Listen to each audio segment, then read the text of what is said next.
When we get into relationships, we do not study whether or not people are emotionally available, meaning that we don't pay attention or do enough research to see if these people will fully commit to us or to the process of loving us. And it creates a lot of issues. And there's a list of things that I compiled that I really looked at and saw that people really need to be cognizant of these types of things and really look into whether or not that the people that we pick will correlate to the things that we perceive them to be or the things that we want in our lives. Now, the first one is the expression of emotions. And especially from both genders, I'm going to start with the ladies, what they really need to look into. In this regard, ladies need to see whether or not that the type of men that they're picking, do they have a problem or do they struggle with expressing both positive and negative emotions? Because you will be in a relationship with a man and you are a well-intentioned good woman and you really love this guy and you really want to be with him in whatever season he finds himself in. But that person doesn't necessarily want to open up to you, and that person is not forthcoming. They harbor a lot of feelings based on their previous experiences, and you really need to see if that person has the willingness of opening up to you, because you're going to hit a lot of walls because he is not going to express specifically or entirely how much he really loves you. And if he has some misgivings, so he will not be able to communicate with you effectively based on how he feels. And the opposite of the spectrum is to the guys, that you can be with a woman that is overly emotional, because women are in tune with their feelings, but you need to be dating a woman who's accountable to her behavior, because you will date an overly emotional woman who is very erratic and she becomes irrational, and logic and reasoning does not apply. She speaks however she listens to respond, she doesn't listen for comprehension, and she reacts however based on how she feels at that moment. So she snaps a lot, she does a lot of things. So it's key for people to check the emotional expression of the people that they allow in their lives. Number two, we really need to look at the context of things, especially when we're dealing with emotions, because clarity is something that is important when dealing with feelings, especially when we fall in love or we develop feelings for the people that we are communicating with. Now, it becomes tricky in this fashion because you can't expect the next person to understand how you feel without expressing your intention or what is it that you want from them. So context matters, because you cannot be in a relationship if you have to assume how somebody feels about you and what is it that they see doing with you. So context is important, because you as a female, you would be falling in love with yourself with someone who doesn't see a future with you, or even you as a guy, you want to pour and invest in a woman that doesn't see you in that way. She loves the convenience of having you around or the things that you offer her. So context is important. We need to understand how we approach one another. What is the outcomes that we want from one another? So people need to communicate those various things to one another and understand the context of things, of why they're getting into relationships. Number three, there's something that is called restrictive emotionality. You see, the thing is, when dealing with people and they have their past traumas, those things tend to get into the way.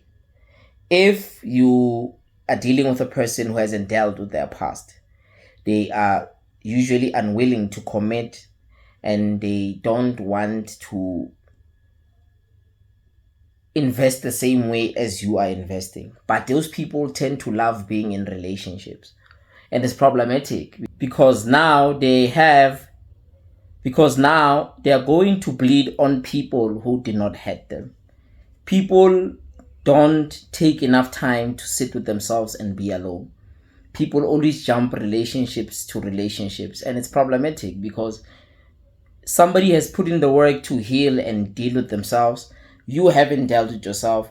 And then now, because you have your own insecurities, you've got your own dilemmas in your mind, you want to limit yourself from giving somebody the experience that they deserve. And you lie, because the thing with people that tend to display restrictive emotionality, they tend to lie about who they are. They're not forthcoming. They will always tell you that I've healed, all these types of things. But when you get into relationships with them, you hit a lot of walls. So that tendency, it is problematic, because now when they have to put in the same effort, they don't want to do that. When they have to go the long haul, they don't participate. You end up being the one who's dealing with the brunt of the relationship. You are falling in love with somebody that's not willing to love you the same way. They can't reciprocate that love because they haven't dealt with their past. The other one, it is number 4. You see, individual preferences also create an aspect of people not being emotionally available in this fashion. Our history tends to dictate how we perceive love, and whether or not we have to put in the work or not. Now the crisis then becomes this thing.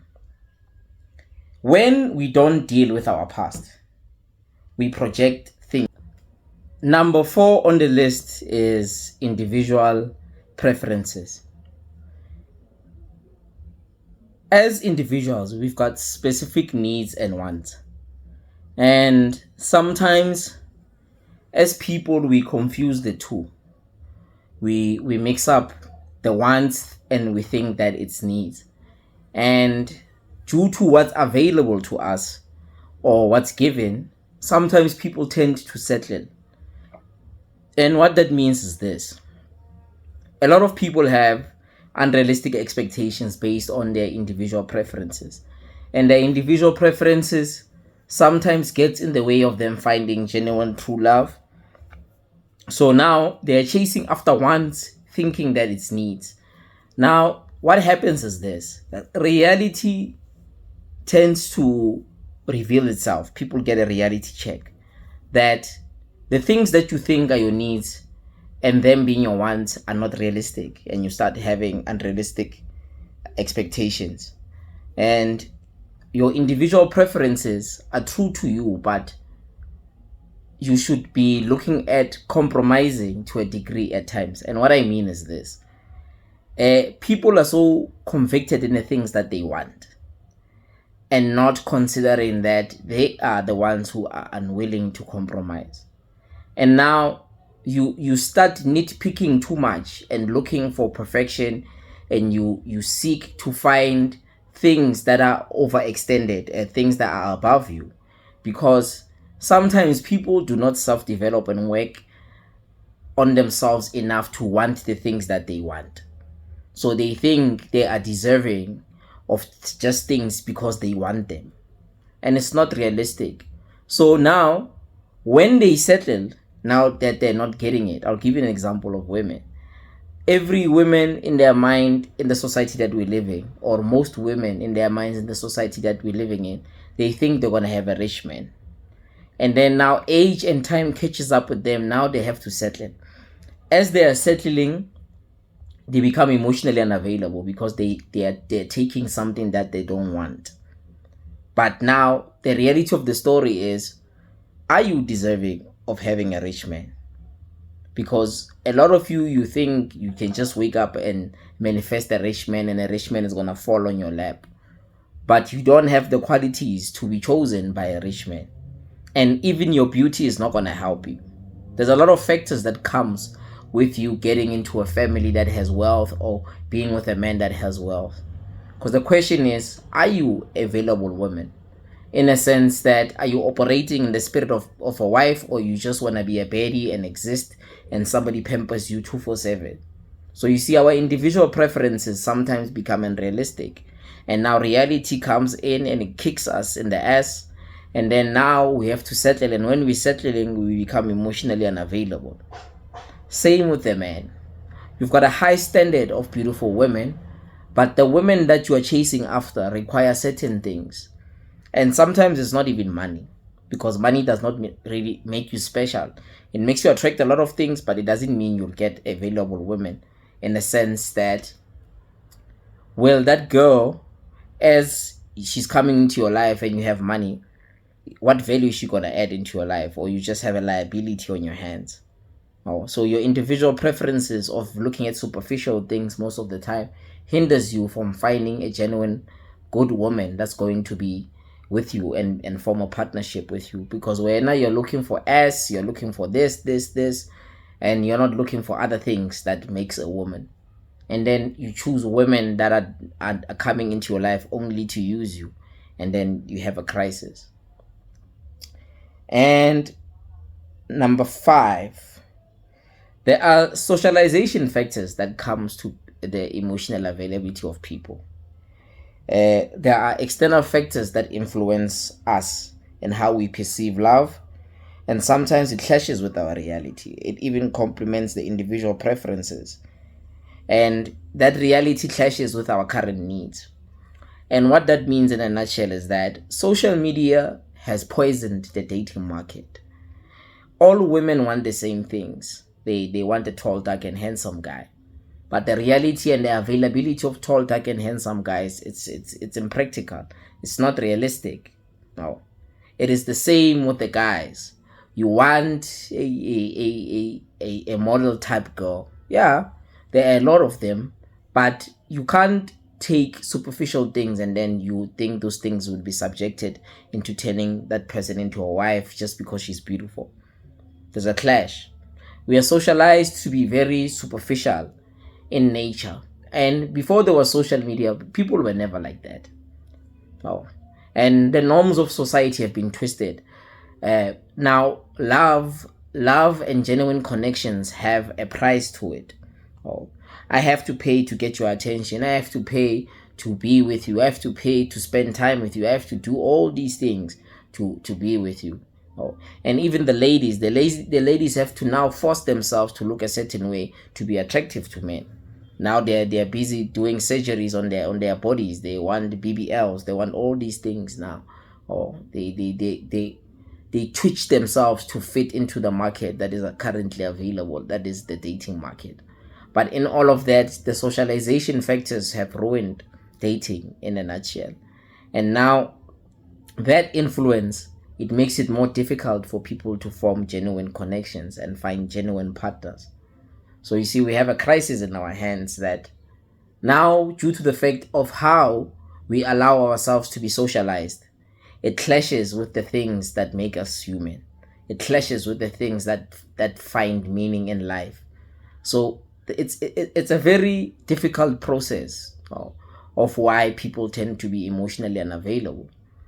And when we are socialized, and if somebody doesn't tick these boxes, we don't offer that love, or we don't invest in that love, because we are socialized in that way. So we become emotionally available in that sense. And the last one, misinterpretations. There's a lot of misinterpretations that can come, and they formulate a lot of misunderstandings. Because we project our expectations on people, and we then create misunderstandings in this fashion. You cannot expect a man to cater to your needs if you don't communicate your needs. He's not a mind reader. Same as you as a guy. You can't want to expect a woman to be a wife to you when you don't necessarily tell her what is it that you're expecting from her. So those unspoken expectations lead to unforeseen future resentment. And those future resentments then create a space for us to be withdrawn and emotionally unavailable. Because we expect that for the fact that I am choosing you and I'm allowing you to be my boyfriend or girlfriend, I expect you to know what is it that I need without even me communicating it, of which is madness. But this is how the current society that we are in operates. It's ludicrous. It does not make sense. So these misinterpretations formulate in that way, where for the fact that we're choosing people and we expect them to be men, we expect them to provide for things that we don't communicate, or vice versa. Even as a guy, for the fact that you are allowing this woman to come into your life, you are approaching her and all these things, you've got high expectations of her that you do not entail.